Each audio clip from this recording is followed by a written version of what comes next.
I want to go deeper into retail because Yeah. we mentioned that EDI is used for a lot of different things, but retail is what you and I are most familiar with. Um, can you just talk a little bit how the EDI regimes differ across retailers? Well, I think what you said in the beginning is true. So the document types, the 800 series, are going to be common across everyone you get a purchase order for, that you do drop shipping, right? For the differences start at that requirement. So again, we call them guidelines. Each retailer is going to have a separate guideline, and then what follows from the guidelines is what we talked about earlier, the communication method. So, for instance, Costco sends their EDI information to what's called a van. Um, and that's how their suppliers have to pick up the EDI data, whereas other companies use AS2, others use SFTP. It's all based on whatever the retailer wants. From there, what has to happen on a per trading partner basis, as you know, is a mapping process. The legacy way of doing that is using an EDI mapper and a developer every single time. And then finally, you have to go through what we talked about earlier, the testing and validation process, where you're getting final sign off from Walmart or Amazon to go live with the trading partner.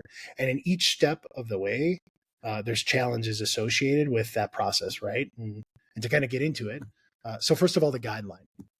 Um, these are PDF documents. So they're not digitized anyway. Big, big PDF documents. Very large, huge files, right? And so how people have historically solved this is either using like a managed service provider, where that's a black box, or using an EDI mapper. But to use an EDI mapper, you have to employ a developer on your side who understands X12, right? Because they have to take that PDF document and then they build a custom map that's specific to Jonathan and Aaron's business and Walmart. And so that's taken us anywhere from, let's call it 1 to 3 weeks to build that map. Our developer at our company hands it over to our EDI analyst to send that information to Walmart.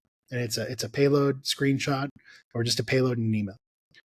And then what happens, because Walmart gets hundreds of thousands of messages a week during their EDI process, it sits in their inbox for a week and a half, right? And then a week and a half later, they respond. And because that data was built on a PDF document that our developer just figured out, there's anywhere from 3 to 13 errors in it, right? And Walmart sends us back the document with the errors. Our EDI analyst goes to our EDI developer and they said, hey, you have to fix X, Y, and Z, maybe pounds instead of ounces or vice versa. Well, obviously, that's another week and a half to 2 weeks for the developer to update the custom code, only to send another payload screenshot to the EDI analyst, which has another error. And on average, what brands have to go through to go live with a trading partner is getting 3 to 12 errors during the testing process, which take around a week and a half to 3 weeks to resolve. So that entire, soup to nuts process that we just described, from mapping to being able to eventually get the final structural validation sign off from the trading partner, you're looking at 12 to 20-ish weeks, depending on who the trading partner is. It's insane. It's insane. Yeah, and that's assuming that you've got people who are paying attention, right? I mean, folks on the brand side who are working on EDI implementation, they get other jobs, right? And so if they miss an email or they don't read as closely as they should have, that can only get longer. I remember the first time I helped onboard a brand onto Target, I was surprised that there were 2 rounds of testing. There was round 1 to say, yep, we got the connection, but then you had to go through a whole other portal, a whole other protocol to make the connection live to actually get live orders. And so there's a lot there that's just very nuanced, and it's just different from a retailer by retailer. Well, and think about and you did this probably on behalf of a brand, right? You've got their business team yelling at you because they're so excited. They have a new relationship that's going to turn on revenue for their company. And now they're looking at your company to say, what is taking us so long, right? And it's hard to explain the process to somebody who doesn't know it. And there's a lack of accountability across the space. And it puts people, who do the EDI integrations on behalf of customers in a really bad spot because, the job responsibilities are not very clear throughout the entire process. That's another thing that could be painful for folks.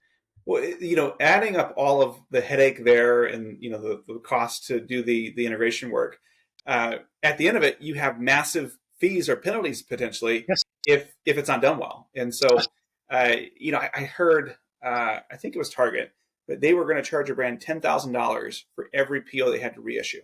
And so it's like, this PO could be worth 80K. And, if you are not set up to ingest that order and to process it and send things back because the testing wasn't done correctly or because something changed on your side, you could get hit with this massive fine. And so it's just this bad situation that could only get worse. Yeah, what you're describing are chargebacks, right? And these large retailers have teams of people that are managing their chargeback process because, like you said, that $10,000 charge from Target, it's not a surprise at all. These companies make millions of dollars Yeah. on their trading partners not being compliant, which, as we've gone through together with a couple of customers, is one of the main benefits of Orderful because we're a product that like can structurally validate data before it's sent, and you can catch errors in real time. Our customers don't have chargebacks, right? So, solving that issue for customers starts making sure that the payload is actually accurate when you send it to one of your trading partners.